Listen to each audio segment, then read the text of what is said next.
Hi, Jodi. Hi, Veronica. Thank you for being here today on this episode of This Book Matters, where I'll be learning a little bit more about you and a book that was particularly meaningful to you in your life. But before we talk about that book, I just wanted to hear a little bit about your earliest memories of reading and of books.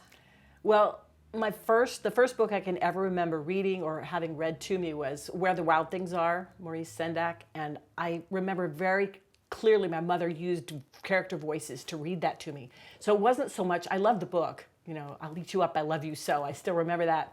But it was the fact that my mom was reading it to me, and it was the connection with that. And later on, I remember we used to get Reader's Digest books. They were kind of condensed versions of all different books. And my dad sat down and read us all The Yearling when we were young. And, the book was memorable, but my dad sitting down with us every evening after dinner to finish reading that to us was just really meant something to me. And I started realizing all my connection to books was through voice. So my fourth grade teacher read to us Charlie and the Chocolate Factory. Loved that book. Simple story, but it was something about, this good person in the face of all these kind of negative ones. And I loved that. And so a lot of my connection with books came from people reading. But we did not have a television until I was 11. So in Minnesota, when I lived there, we just read. We didn't have anything else to do. So I remember my favorite genre is historical fiction. And so I remember reading the Little House on the Prairie books and just voraciously reading those and going back to the school library and getting another one and another one. And so that kind of started off like looking for an author that I liked and following up on other things. So yeah, that's my childhood memories are kind of people reading to me and then reading on my own, but always about history was mainly what I liked. But my whole family read. My dad read romance novels. My mother read science fiction. I mean, they didn't read much meaningful stuff, but they were sitting with a book all the time. So it's just what we did. And can you tell me a little bit about your career, what you do and did for a living? Sure. As you know, I'm a teacher.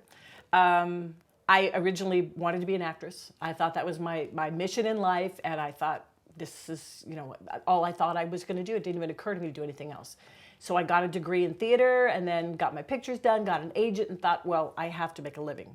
And I had waitressed, but I decided I could substitute teach because then you can go in and teach a class, and then you can say no if you have an interview or an audition.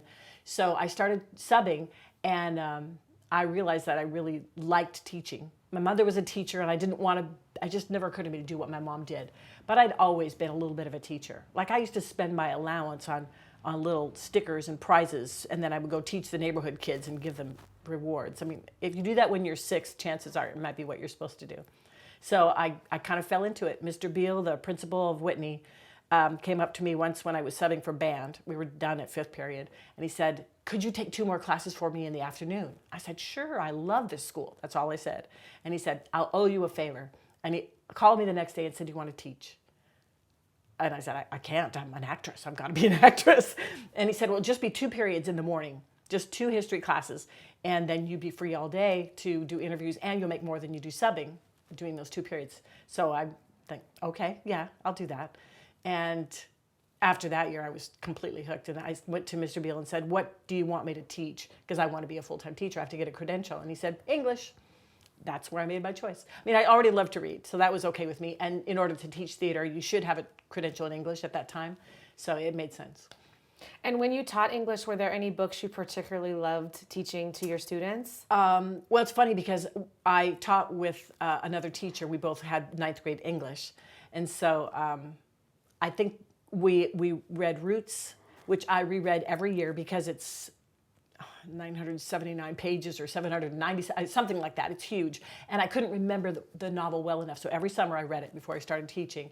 We read I Know Why the Caged Bird Sings, which I love teaching. These are all about caring about people and standing up for injustice and, books that meant something to me. So probably one of the most meaningful books I would say was when I had my son. He was 10 days late, and I was starting a class 3 days after he was born. So he was born on May 24th, May 28th or something like that. I started a class, and I was sore. I brought a pillow to sit on because I'd just given birth. And my identity as an individual was gone. I was a mother.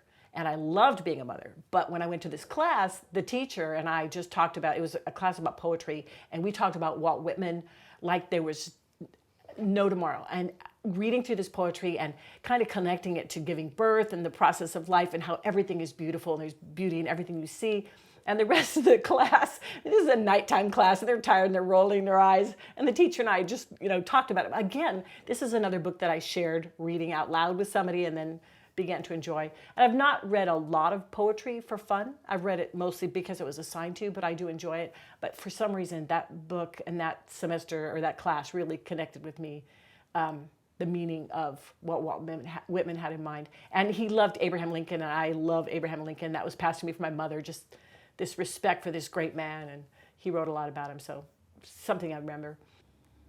And then from the reading of Walt Whitman, what did you take away from the poems? You talked about you interacted with the teacher, but even if you don't remember specific passages, what was it about that really affected you? It was the fact that he saw beauty in every. I remember one line about seeing a beggar in the street, and seeing beauty in that, and in nature, and in all people, and that we're all connected in some way. And so it's really far more spiritual than it seems. I don't know. There's an energy, a vibrancy to what he writes. This kind of passion about life and living, which I feel myself. So yeah, it was just a connection to the author in particular, and the energy that he has when he writes. And when you say that it connects with you, that is who you are as a person, what do you attribute that to in yourself? Why do you think that you are such a vibrant, life-affirming person? I don't know. I'm happy. I'm the luckiest person I know. I honestly, I got to grow up in this great family with my 3 brothers that all still live 20 minutes from me. We see each other every month. And I've got 2 amazing kids, my husband, a nice house, 2 dogs. I feel like I'm living this kind of fantasy life. And sometimes I feel like I guess for those who have been given much, much is expected. And I feel like I've been given so much that I need to give back a lot. And I think at moments I feel maybe overwhelmed at trying to do enough to deserve what I have. Is there anything else that you wanted to share about books or reading that you've thought of over the past few days before you arrived today? I thought about, I wish I read more. I'd gotten into the habit, I love film, and so I've gotten more into the habit, the safe, easy habit of going to see a film. And sometimes I'll read the book afterward because I really liked it. But that's something I have time to do now, and I need to get out there and do some more reading because it really makes me happy. My husband does not like to read. So this has to be time that I take from him. So we have to negotiate a little bit. Like if you're in a film, I'm with him. If watching TV, he's sitting there. But he doesn't enjoy reading, so I got to figure out a time where I can say, I get 2 hours, go play with the dogs. And I'd be curious to hear from you as a mom and then as a teacher, what would you say is the importance of reading or the importance of books as a teacher, as a mom, as yourself? Wow. I mean, I can't even imagine life without them. And it's kind of scary that everything is digital now. And I don't read as well like I've had a Kindle. And I like to have a book in my hand. I want to feel how many pages I've turned. I'm old school. There's nothing wrong with reading on a computer, but I just feel like books are going to just die off, and then somehow we won't have the feeling of having a shelf behind us with all our memories. And I don't know. I read to my kids every night, when they went to bed, sang to them and read to them. And my daughter loves to read. My son doesn't. You never know. But he listens for the spoken word like I did as well. So he probably went through high school and college without reading an entire book ever. He just did Sparks notes and listened carefully. Maybe he's a little dyslexic, some things that kind of kept him from wanting to read. But now he reads constantly. How did that happen at 32? He doesn't read stories. He reads about Kobe Bryant, or he reads, about musicians that inspired him. He loves to read self-help books about, I don't know, who knows where that came from. And now he's disciplined. He says, I read a chapter every day of something. So even though we taught him that when he was really young, he kind of skipped it and then it came back. And if you can make a statement about, just in general, why books matter, what would be your reason? Why do books matter? I think they're the connection we have to other people's thoughts and stories, the connection we have to meaningful, emotional, I don't know, there's so many types of books, but for me, I think it's just connecting to the world and history. And so I'm so curious because a lot of times when we're children, the books that we are exposed to are books that a teacher or a librarian or maybe a member of our family is sharing with us. But once we're able to read on our own and we can pick out our own books, that's a different experience of having choice or variety. Or you mentioned that you like historical fiction. How did you know that? What was that experience like for you to be an independent reader?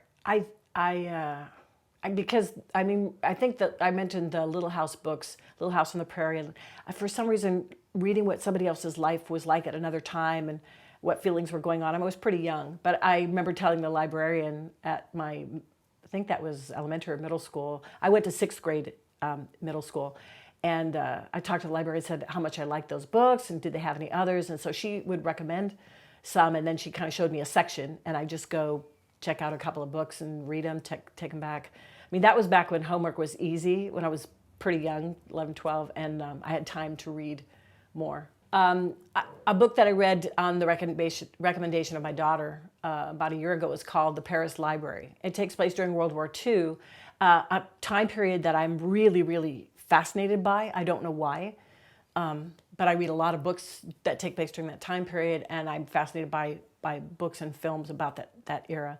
But anyway, it's a story about a woman who works in a library in Paris during the war, and I cried in the first chapter. I mean, it was just so moving to me to hear her talk about her life, and then, through the process of the book, she goes through a lot of difficult things, and at the very end, it's a very poignant, wonderful way to end a book. And it's one of those you wake up the next day and you're still thinking about, and you feel almost like you were part of their life while they were telling it. Or I'm just curious, when the very first chapter, you were already crying. What was it about the first chapter that moved you?